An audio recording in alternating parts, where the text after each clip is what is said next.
What's going on, guys? One, love out to everybody. We got UFC 298, Volkanovski versus Topuria. Prediction breakdown here, guys.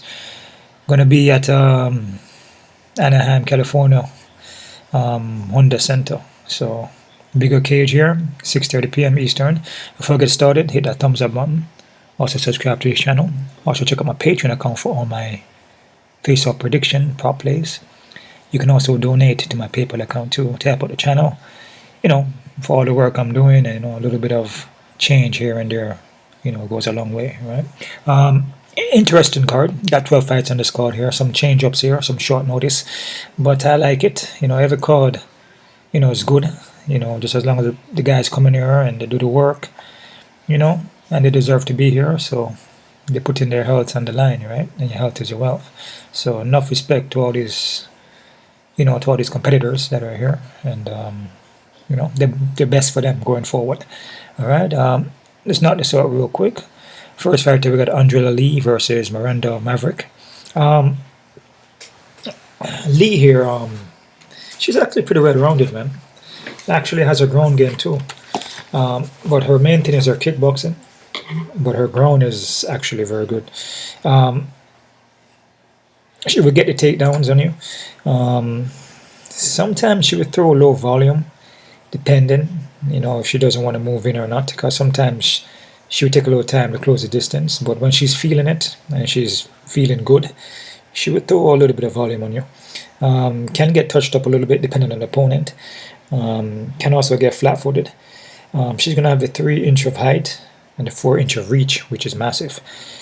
In my opinion, I feel like Andrea Lee is a very experienced woman. You can say she's kind of a veteran, man. So she's an experienced fighter, just like Jack Hermansson.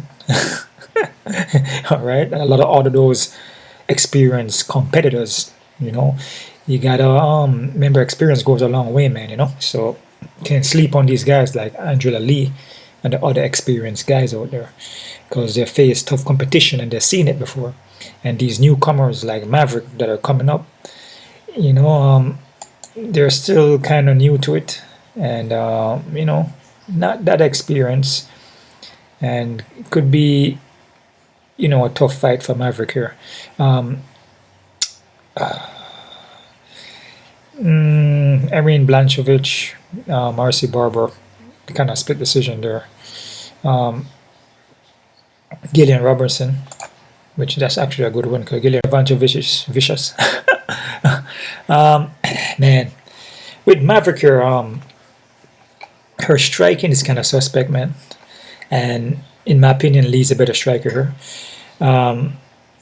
She kind of wings a lot of punches, kind of throw heavy shots, but kind of brawl a little bit. Will push for takedown. Sometimes she may not get it, but she's powerful usually in the first round, maybe in the second, but she does get tired though. She will look to wrestle, will push a high pace in the beginning of the first round. Could be physically strong here, but man, it's just her striking. I had to see Lee touching her up. Yep, I can see Lee even taking her down. If Lee weather the first round, the storm in the first round, I feel that she can pull off or maybe a split decision. This is also a fight where Maverick could also get a split decision, so be careful with this one, because it may go to a split, and if it goes split, usually Lee's not good with decisions, man. She usually loses them. So Maverick could get a split decision here, so I'm just giving you a warning to be careful with this one. I'm going to go with Andrea Lee here, though. I just feel like she's actually the better fighter here, in my opinion. She's a more skilled fighter. So I'm going to go with Andrea Lee by split decision. And if it's a robbery, Miranda Maverick may get that. All right, so be careful. Next fighter, we got Val Woodburn versus Oban Elliott. Val here is, I believe he's moving down from 185 to 170, I believe. Yep. This is a short notice for him, I believe. And with Val here, I mean, he has potential, heavy-handed guy, but his technique it needs a little bit more work. As I said, he may have a puncher's chance here. He's heavy-handed, and a guy like Elliott coming off the Contender Series, with these Contender Series guys, man, especially like Elliott, he seems to look good, in his other fight, but he just is difficult, because you see them in a different organization like Cage Warriors, which is a good organization, but it's just his first time in UFC here. But a guy like Valdo, he was a short notice also against Bo Nichols, and Bo Nichols finished him in the first round. Is he actually a short notice for this fight? I could be wrong here, guys. Hold on, I don't think it's a short notice for this fight. He was a short notice against Bo Nichols. I don't think it's a short notice for this fight here. I don't think he is. No, he's not a short notice, so he has time to prepare for this fight. So he could come in here a little different, guys. I'm kind of wrong on that one. He's not a short notice for this one. He's a short notice for the Bo Nichols fight. So he could prepare for this one, but what I see from Oban just looks more technical. He looks more like seasoned guy here. Stay on the outside, pop the jab, quick hands. His ground game looks good. He just looks more well-rounded. A guy like Val seems to just run in and throw overhand shots. Heavy shots though, and he could knock you out if he connects, but he just seems like he needs more work, you know what I mean? So I'm gonna go with Elliott here for the win, and I'm gonna say Elliott by decision, but I'm not confident because, like I told you, the Contender Series guys, you just never know. Val already has his one fight in the UFC, short notice, but he got knocked out by Bo Nichols, so experience, I guess. But like I said, I just feel Elliott is the more technical guy here, the more well-rounded guy. So I'm gonna go with Elliott here by decision. And with Elliott, I never really break him down. He doesn't look bad, man. His punches, his boxing doesn't look bad. His kicking game, the way how he mix up his techniques, his takedowns, wrestling looks good. And he's also gonna have a 4-inch of reach. Actually, is it reach or height? He's gonna have I think it's a 4-inch of. I think the reach could be similar. It doesn't show his reach, but I believe that his reach is going to maybe be like 69 or 68. So I think Elliott could have a 3-inch of reach or 4, and Elliott has a 4-inch of height. So it's going to be massive. And a guy that's technical, like how Elliott is, a guy like Val Woodburn is going to jump in, try to look for the the overhands. He has to get in the pocket, which he seems to be good at that. Majority of his wins are by knockout. But I take Elliott though by decision, 50-50, be careful. Next fighter, we got Marcos Lima versus Junior Tafo. This is supposed to be Junior Tafo. Actually, hold on there. Not Junior Tafo. It's supposed to be Justin Tafo. The other brother, but he got injured. So Justin tapped in Junior. So he's going to take his spot here on very short notice. What am I doing here? Hold on here, guys. Oh yeah, that's right. They shift the fight around. They put him. He was at number 6, and they put him down at number 3. So yeah, with Lima here, I just feel Lima's an experienced guy, man. Coming from American top team there. This guy's kind of like a veteran, if not a veteran. BJJ, good on the ground. He has submission, striking, heavy on the ground. Striking is not bad. He's good against the cage, pinning against the cage and kind of grind on the wind there. Very experienced guy, like I said. He's fought a lot of people, a lot of people. Been in the game for a minute, from Ultimate Fighter way back, from 2014, sorry. Tafo here, the other brother here, Junior Tafo. He's heavy-handed, very explosive guy, coming from kickboxing background there. I believe he fought in Glory. Experience in kickboxing, but it's a very short notice for him, and he lost against Muhammad Usman, which is Usman's brother. Gonna win over Parker Porter there. The thing about Tafo here, man, is that he can strike and he's explosive, but man, Lima can also strike too, and Lima just seems more well-rounded here, man, and just experience again. I can see Lima put him against a cage like what Usman did, kind of just grind him out the first round, kind of zap some of that power away from him. You know, some of that kickboxing power kind of zap that away. And also, I said Lima's also a kickboxer too. So it's like I just feel Lima just has a little bit more in the bag here, you know, as far as experience. But again, two big guys, you know, even though shot notes are tough, I'll just take one shot. That's it. So I'm actually liking Lima here, but you know, these guys are big guys, man. And you just take, and both of them can strike. If Lima doesn't implement the mix-up game, you know, mixed martial arts and put him against the cage, go for takedown. If he doesn't mix that up, you know, Tafa could catch him with a shot here and hurt him. But Lima is also good standing up, so I'm just going off experience, and like I said, Lima is skill, and I feel is more well-rounded. I'm gonna go with Lima. I'm gonna say Lima by decision. But I'm not confident, guys. Remember that. Just take one punch, man. All right. Next fight here, we got man. Oh, let's switch up these fights again. They have man. They switch all these fights up. They got Mingyang Zhang versus Brendson Ribeiro.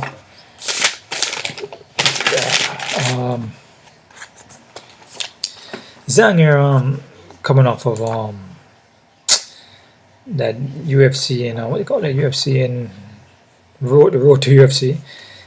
He's heavy in the pocket. Lands a lot of bombs. Very heavy-handed. Knockout punch and power. You look for a takedown. Striking not bad. Hasn't fought since 2022 though. If you can see here. This guy is pretty explosive guy, man. He doesn't look bad. His opponent here, Ribeiro. Let me see here. He fights long. Both these guys have 100% finishing rate. 100% finishing rate, both of them. Submission and by striking. This guy fights long. Coming off the Contender Series, he's going to have the 6-inch reach. Uses a jab set up from the outside. He packed mad power too. But the thing about Ribeiro that I like, he has his ground looks more cleaner. You know what I mean? So for that, I'm going to push a little more towards Ribeiro for the win. Got a good win over Bruno Lopez, which Bruno Lopez was a high favorite, was supposed to win the fight, and Ribeiro upset it. So yeah, I'm gonna go Ribeiro here, just based off the ground, and also his striking is not bad. I must say Ribeiro by KO TKO in the first round, but I'm not confident, guys. Like I said, road to UFC, Contender Series, guys. It's just, you know, this guy's coming from the road to UFC. This one coming off the Contender Series is just not. It's just these guys are just, you know, I saw them on the Contender. I see him on the Contender Series, but I never heard of Zhang. But again, you know, you just don't know what to expect, man. So I wouldn't be confident in any of these picks here. Not any of them, but just this fight here, which nothing guaranteed. You know what I mean? So I'm gonna go Ribeiro, KO TKO first round. Not confident. Next fight here, we have Rinya Nakamura versus Carlos Vera. Rinya here, strong wrestling base, man. This guy is a good prospect. Also, his striking doesn't look bad either. Kind of have that. Kind of has a kind of a Kyokushin kind of stand up to him. You know, heavy-handed, kind of in and out. So this guy's pretty well rounded, but his wrestling is very high level. Vera here, coming off the Ultimate Fighter, I believe. Ultimate Fighter 31. Vera actually doesn't look bad either. He has a kind of a karate base to him too, which I believe is karate. Spinning heel kicks, bouncing and out. He will look for takedowns and he will look for submissions. Most of his wins, I believe, are by submissions. So this guy, you don't want to sleep on this guy, man. I mean, in fights, there are upsets. Most likely, I believe Nakamura is a favorite here, but don't sleep on Carlos Vera. Remember, I told you that. Don't sleep on him, because he doesn't look bad. But the issue that he can get taken down, but he will look for submissions, especially the guillotine. So I'm liking Nakamura by decision, 50-50. Don't sleep on Carlos though. Be careful with this one. Next fight here, we have Josh Quinlan versus Danny Barlow. Oh man, these fights. They did a little switch up here, so all my notes are wrote down are like all over the place. Where we at? Give me a second here, guys. Yeah. Did I? I know I did this fight. Yeah, Ribeiro, Renato. Okay. All right. Josh Quinlan also is a short notice here. Man, with Josh Quinlan, man. Well, the one thing, man, when I saw this guy, come to the series, look powerful. Like, man, this guy is pretty, pretty fresh dude. It looks like a good prospect.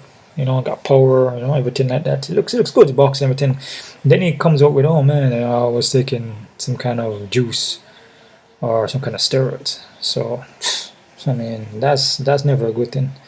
Which, majority of the guys in the sport and all other sports are on some kind of supplement or steroids or whatever you want to call it, or some kind of chemical that to kind of enhance the performance. Majority of the guys are on it. They just cycle off. So it's just I mean, I'm just being honest with you, man. Nearly every single sport, guys. All right, if it's a mainstream sport, okay, nothing is natural. It's not cool to be natural, man. It's cool for me to be natural because I'm natural. But I'm just saying, in the sport, a lot of these guys are on some kind of performance drugs. You just cycle off of it. But I don't know if Josh is gonna still. Yeah, Josh. Yeah, I don't know if Josh is gonna still be on it. So, he usually comes in and land heavy shots. Very powerful puncher. Ground game doesn't look too bad, but can get taken down. He said that he's working his ground game, a lot of wrestling and Brazilian Jiu-Jitsu for this fight. I don't know, man. His opponent here, Danny. Danny actually doesn't look bad, man. He's gonna have a massive 8-inch reach, dude. 8-inch of reach with a 2-inch of height. This guy is pretty technical, man. In and out, he got good range on him. He's rangy, he's frame, very aggressive, very athletic, switches stance. Ground game doesn't look bad. Josh against his last opponent was pretty similar to Danny, kind of rangy guy. And this is a guy in Trey Waters that came up the Contender Series who actually lost against the Gabriel Bonfim brother. So, and that guy beat Josh Quinlan. Trey Waters actually beat Josh Quinlan. So, I mean, I'm not sure what he's going to do with Danny, but, well, I kind of know a little bit because I watched some interviews. He says he's going to use his wrestling and Brazilian Jiu-Jitsu. Maybe try to mix up a little bit more. Instead of trying to stay on the outside, he's going to close the distance a little better. Foot his stance is what do you call it now? Sorry, it's not his stance, but yeah, his stance was like, it was kind of off. He was like winging punches, getting caught. His timing was off. That's what I meant to say. His timing, distance in a range was kind of off. So he needs to close the distance and make sure what he's landing actually lands. Can he do it? I don't know. Is he on the juice? I don't know. I'm gonna go with Danny here, though, man. I know he's a Contender Series guy, and like I said, man, these guys, and he's undefeated too. Yeah, I don't know, man, but I like what I see from Danny. I feel Danny is just he looks very skilled. He looks more skilled than Josh, to be honest. He has more tools. So I'm gonna go with Danny here. I'm gonna say Danny. Actually, he has more tools on the stand-up. I should say. With Josh is more. He's technical, but he's more a slugger. With Danny, he like distance range. He moves around, pick his shots, looks for the opening, counter strikes. He sees it coming. That's a dangerous guy to fight, and he has that height and reach, a massive reach. I go Danny by decision. It could also be a knockout, but I'm gonna say Danny by decision, and I'm not confident, guys. 50-50. For the main reasons, because Contender Series guys undefeated. They look good out there, and they come in the UFC and then perform differently. It happens all the time, man. Next fight, we got Amanda Lumas versus Mackenzie Dern.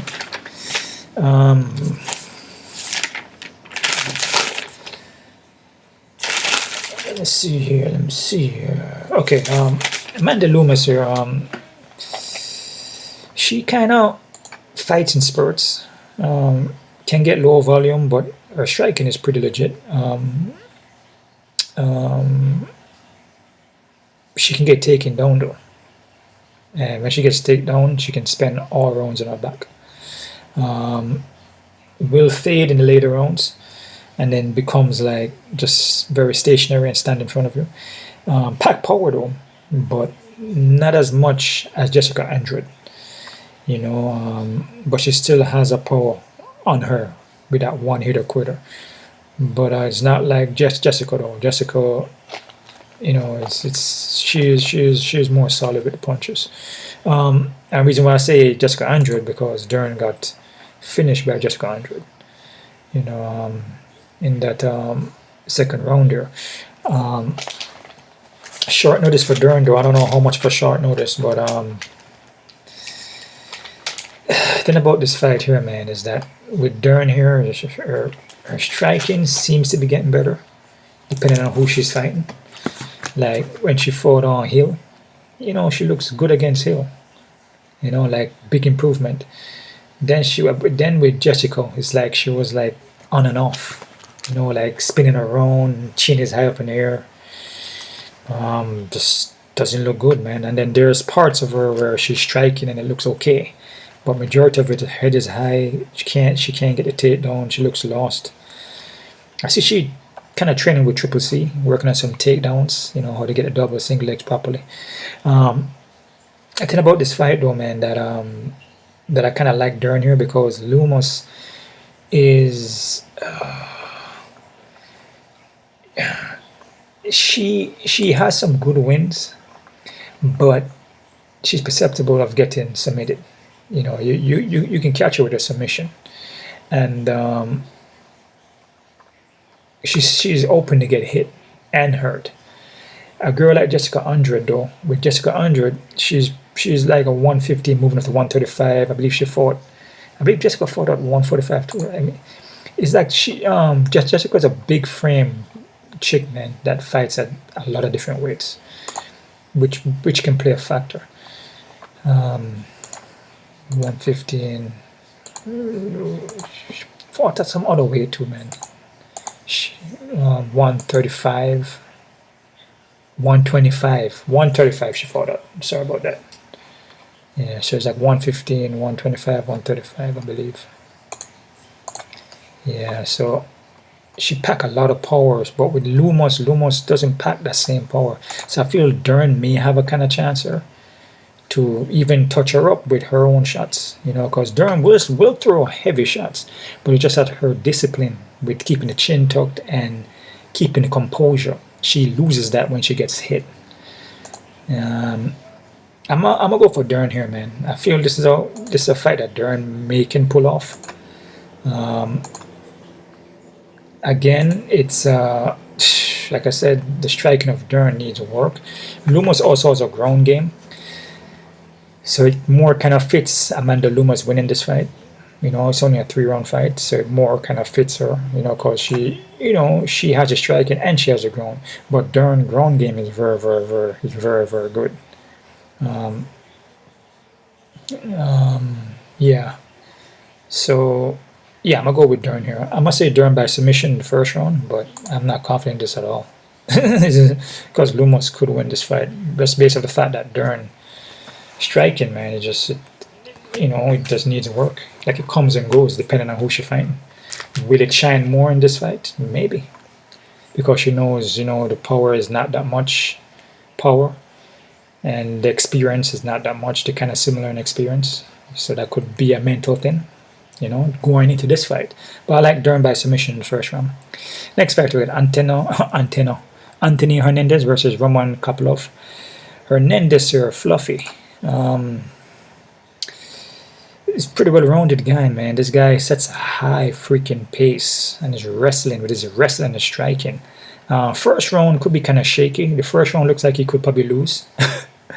and he probably can if you catch him with a shot, like what Kevin Holland did. So Kopylov usually starts off kind of slow, man. That's the issue with this fight. But with Hernandez, man, fluffy, man, he's gonna grind. His pace is high. He has a dog in him. He's gonna keep grinding, taking you down, and beat you up with shots on the ground. Roman Kopylov is a short notice here. I'm not sure how long of a short notice, but Kopylov is pretty accurate, man. He's a pretty good striker, well-rounded. He can get taken down, but his striking is accurate and powerful. mix it up very well. But he's a short. He's not short, but he's a slow starter. He has a sambo background on him too, so his wrestling, I mean, not bad. But against Fluffy Hernandez, Fluffy's gonna put a high pace. If Kapolov doesn't get Fluffy Hernandez out in that first round, Roman gonna be in problems. If Roman doesn't get Hernandez out in the first round, there's gonna be problems because Hernandez gets stronger as the fight go on, and Roman most likely will fade. So I must say, with Fluffy Hernandez, they usually put the pace on in the late first, and then in the second. This could be, I must say, Hernandez by either submission in the second or third. So it could be second or third, but I'm gonna go with second. And I'm not confident because Kapolov has that one hitter quitter, like we see with Holland, when Holland landed that body kick. I think it was a knee or a body kick, and hit Fluffy Hernandez in his I think it was his liver. So this could be a similar thing. Roman catches him with a punch and knock him out first round. So can't be too confident with any of these fights here, guys. Nothing guaranteed. But I must say, Fluffy Hernandez submission second round. Next fight here, guys. We have Merab Dvalishvili versus Henry Cejudo, Triple C. Merab here. Very durable guy, man. This guy is like a Energizer bunny. This guy doesn't stop. Just keep going and going and going. Very high pace, grinder, experience. Striking is getting better. Very active. Movement is not bad. This guy is pretty good all the way around, man. His opponent here, Henry Cejudo, Triple C, came back and lost against Sterling by a split. Was even getting taken down in that fight. Last fight he had before Sterling was Dominic Cruz in 2020. So yeah, Henry's a very experienced, and like I said, experienced guy. Is very experienced guy, man, veteran. But Merab is also very experienced too. So this is a different kind of fight here, guys. You have a guy like Merab, who has fought Jose Aldo, Peter Yan, Marlon Moraes, Curtis John Dodson, so you fought some good competition and you beat them easily, right?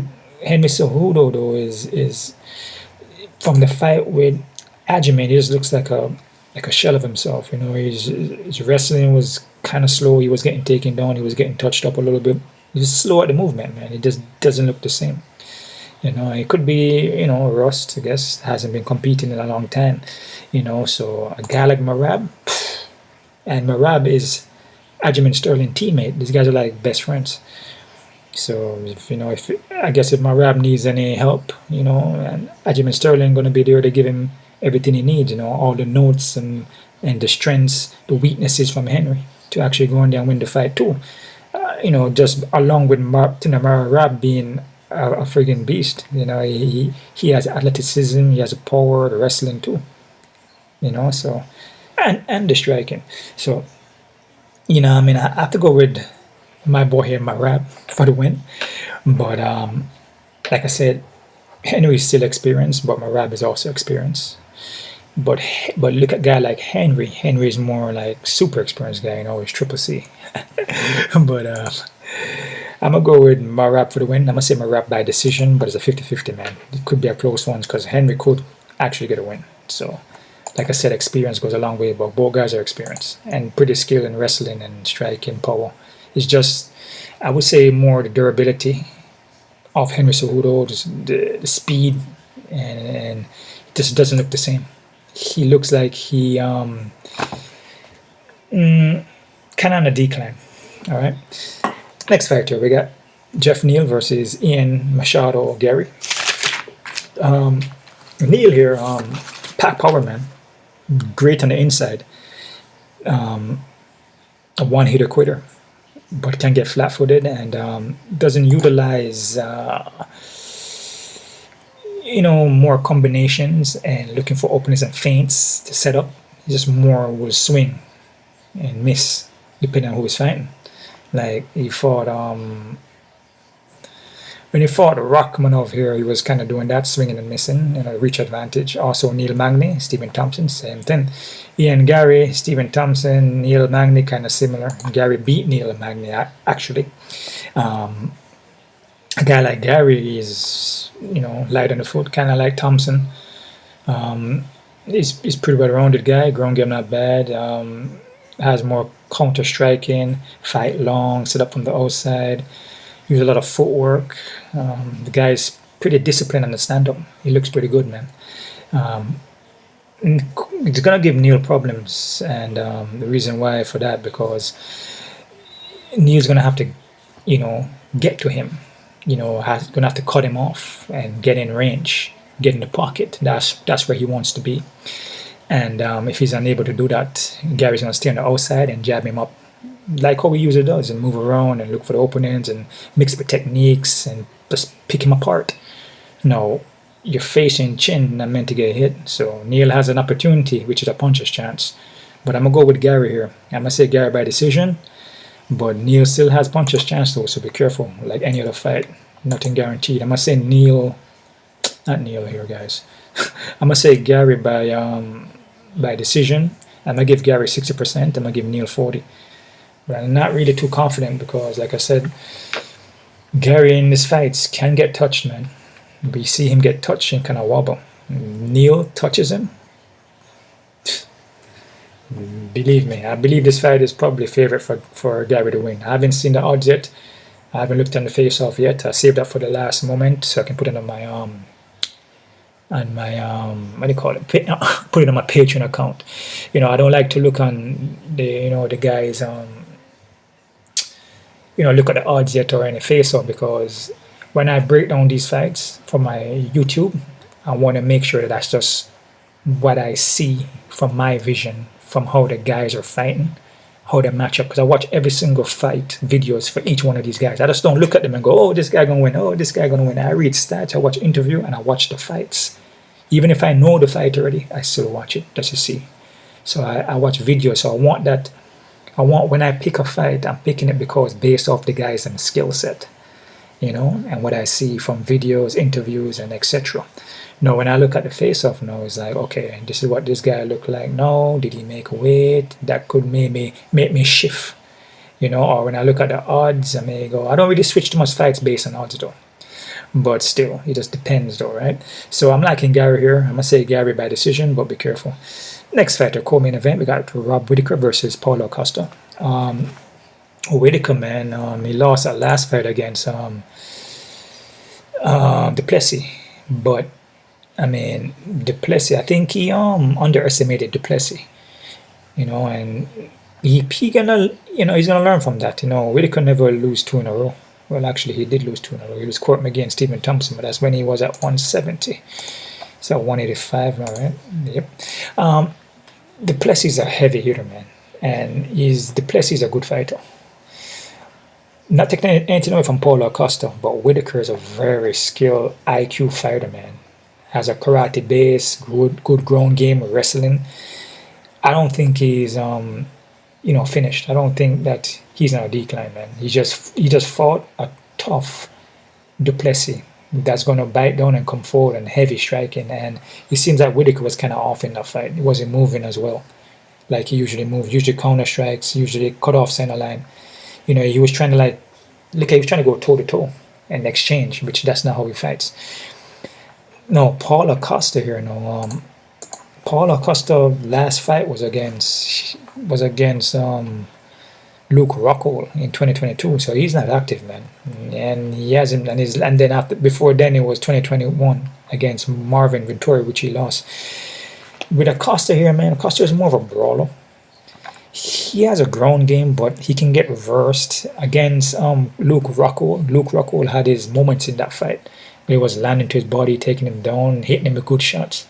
It just that Rockhold, his conditioning was bad. If Rockhold had good cardio in that fight, he would have beat Acosta. I just feel Acosta is just not active, and he's more of a brawler that's going to come in there and swing, and not like Duplessis. Duplessis is very skilled. Robert Whittaker is a very skilled fighter, And with Acosta IQ is not the greatest. So that's something to look at too. I like Whittaker here, man. I'm not picking up because Acosta is more straightforward, gonna wing punches, and Whittaker sees that all day. He's gonna see that all day and counter it. And like I said, with Paulo Acosta, not the best fight IQ, man. Whittaker learned from his last fight that he lost, and he's gonna come back and beat Acosta. I'm gonna go decision though. Could even be a finish, but I'm gonna go decision. Am I confident in this one? Acosta has a puncher's chance, and like I said, I don't think Whittaker is in a decline. But you know, that's just me saying that. He probably could, and Acosta catches him and knock him out. You know, Acosta is very heavy-handed, but it's just, you know, compare Acosta to Duplessis, it's two different fighters. You know, Duplessis is more technical with the striking. Acosta is more like come in there and swing overhand. You know what I mean? So I'm gonna go with Whittaker. I'm gonna say 50-50 by decision, but still be careful with it though. But I like Robert Whittaker. Main fight: Alexander Volkanovski versus Ilia Topuria. This is an interesting one here, and I can see, you know, and hear a lot of people going for Topuria here, which I don't blame them. But this is one of those fights where we talk about Jack Hermansson versus Joe Pyfer. Is it Joe Pyfer? Yeah, I believe it is. Yeah, he's undefeated, you know, and he looks good, you know. I mean, this guy here has all the tools. His wrestling is very high level, you know. Striking doesn't look bad, but you know, he went to 5 rounds with Josh Emmett. He looked good, but Josh Emmett was landing some shots on him, and I noticed him in the late 3rd round. He was getting kind of tired, you know. But then he held his own in 4th, 5th. He kind of, I think he took a little rest in the 4th, came back more hard on the 5th. Also, it was a fight against Jai Herbert. He almost got finished in that 1st round, I believe. You know, I was noticing some fights that he can get hurt when he's striking. You know, he can get caught and hurt. A guy like Volkan packs mad power and is very unorthodox with his striking. He's very, you know, when you look at him, you probably say, oh man, this guy, short guy, but he's going to have the longer reach here. He's going to have a 2-inch reach.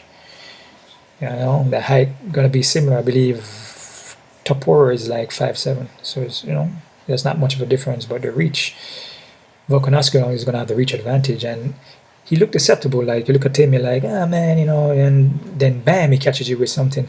And he only lost to Islam Makhachev, which, in my opinion, I felt like he beat Islam Makhachev in the 1st fight.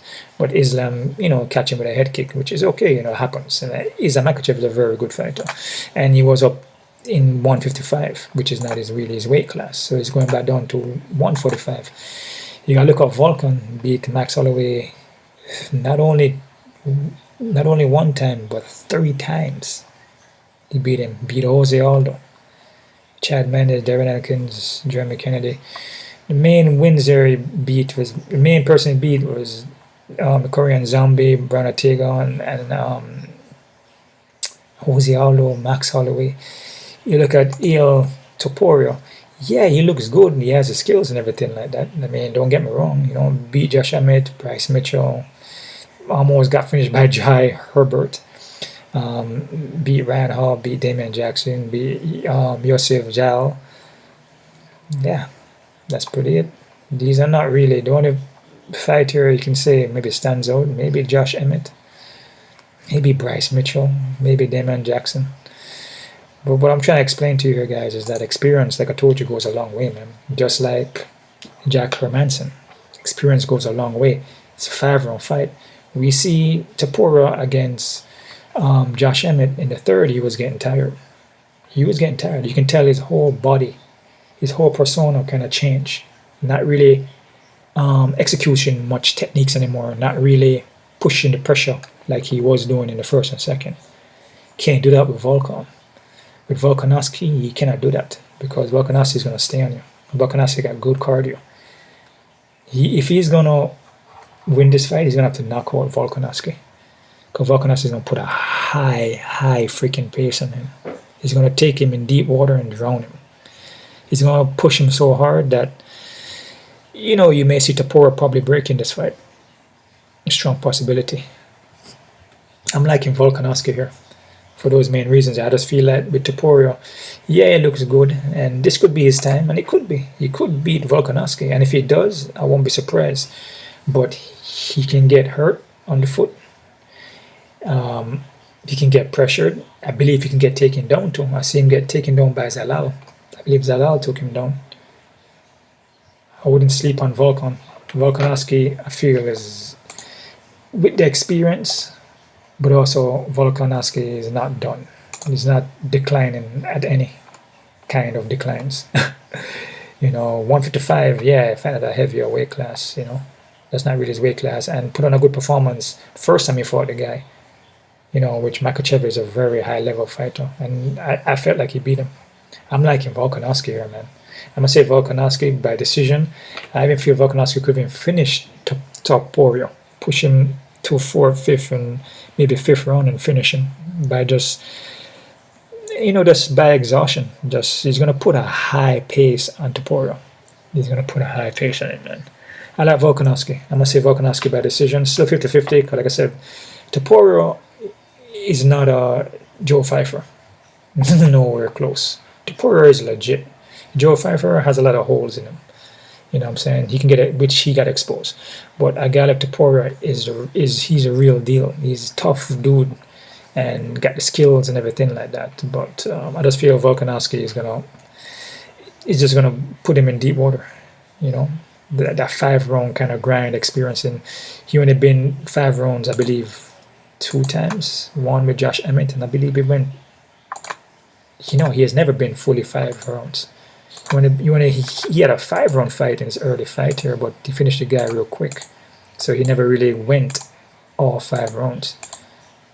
Where was that fight here? I believe he had like a... Where is it at?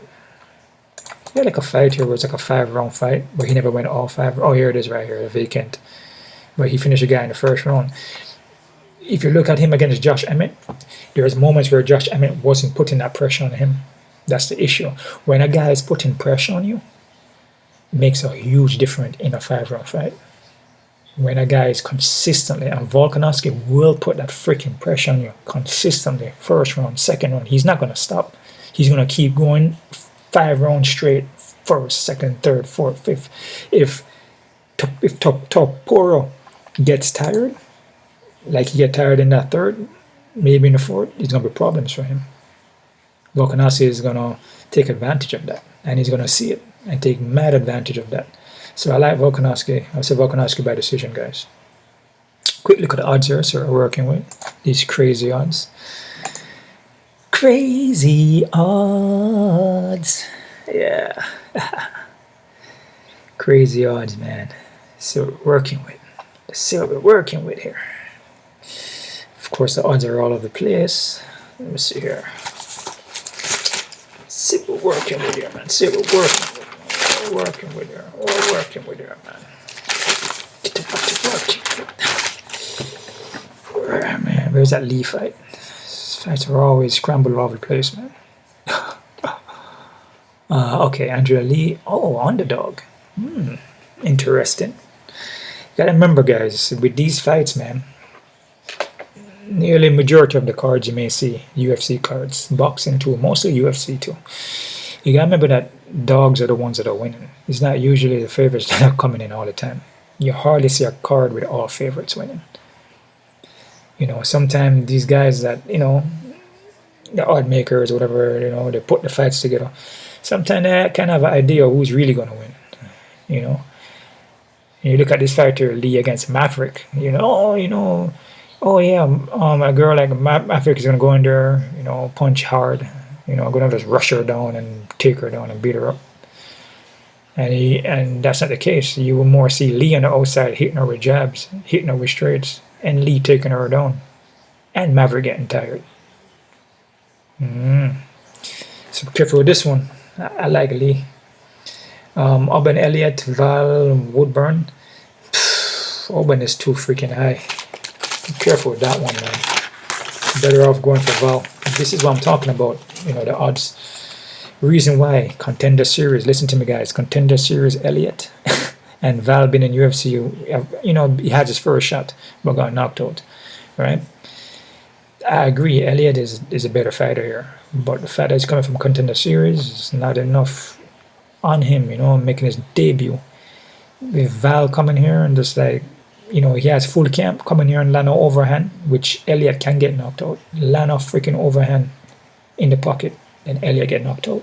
Val get his first win. I like Elliott, but not no 310. Be careful with that one. Very careful.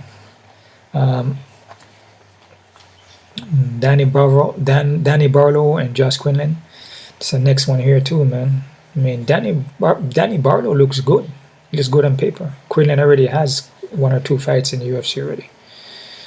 Experience dealing with a guy like Danny Barlow that looked good in Contender Series but hasn't fought in UFC yet. Big, huge difference. On a big stage, bigger cage, everything.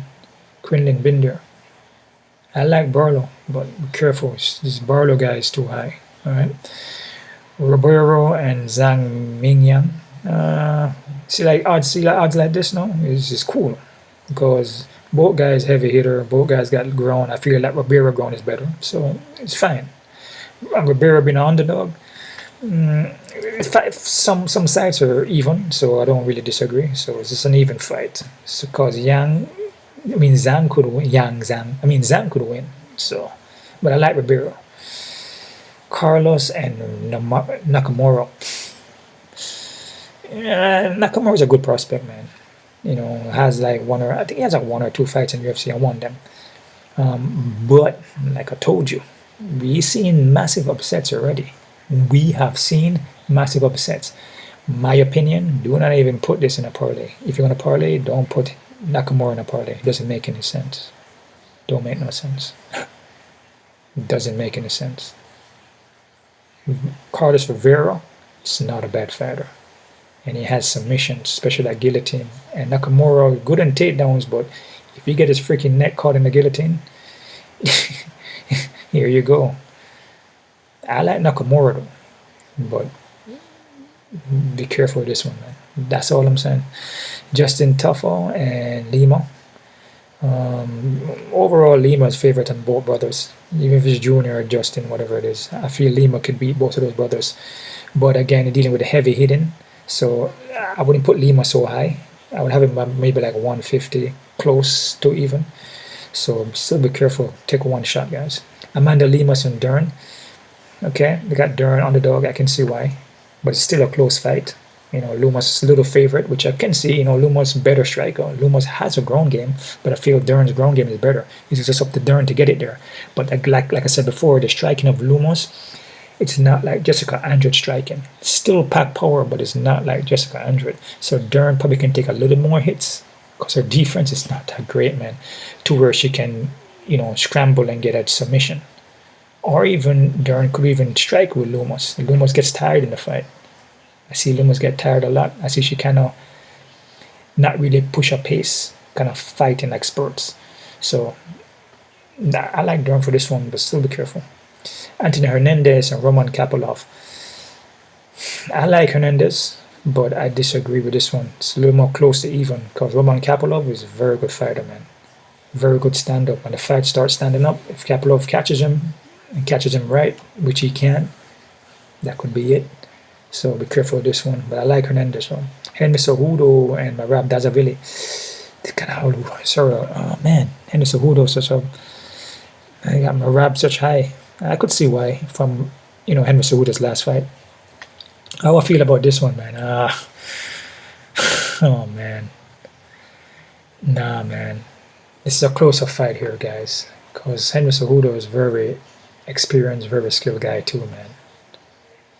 And I like Merab. I think he's a very good fighter too. But man, I feel like it's a little bit too high against Henry.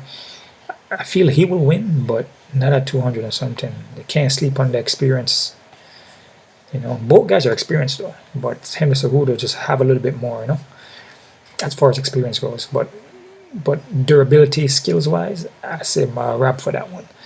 But be careful with this one, guys. Neil and Gary. Gary has 200 and something. I mean, yeah, Gary stay on the outside and don't get caught in the chin. Should win. Yeah. And I feel like Gary can do it with the movement. Neil can get flat-footed. Neil can't reach him. Gary gonna have I believe Gary got a massive reach advantage. Well, not that much. I don't believe, from what I remember. He doesn't have a massive reach advantage.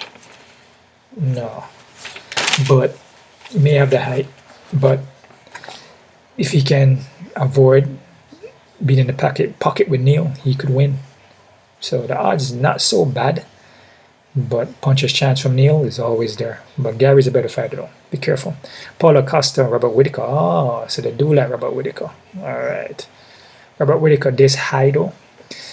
Coming off his last fight. Yeah, against Duplessis. I mean, Duplessis is not... No, Duplessis is a better fighter than Costa. Yeah, Costa is more like... Hasn't been active. He's going to come in here and swing punches. There's still a puncher's chance though. Still a puncher's chance. Just like Jeff Neal and Paulo Costa, there's always that freaking puncher's chance. Robert Whittaker is a way better fighter, but there's a puncher's chance. And it just depends on how Robert Whittaker is. Is he declining? I don't think he is. I don't think he is, but we'll see what happens, right? Alexander Volkanovski and Topuria.